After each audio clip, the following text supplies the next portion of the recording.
Assalomu alaykum. Buyam yana man va atvet qildim. Lekin doimgidek bormayapti menimcha.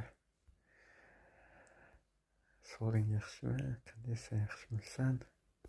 Hijob juda yarashibdi senga. Chiroyli. Xulosa shunchaki urab ko'rdingmi yoki kirdingmi to'liq buni ham bilmayman. Balki shunchakidir. Juda chiroylisan.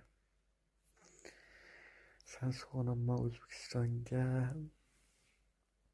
qachon borasiz deyapsan? Borganim bilan san bilan qanday ko'rishamiz? Hali telefon yo'q o'shanda, ya'ni sani qanday topaman? Samarqandga borsam o'zi 1-2 haftada bir yozishib tursak, qachondir hammasi yaxshi bo'lib ketsa boraman. Xo'p.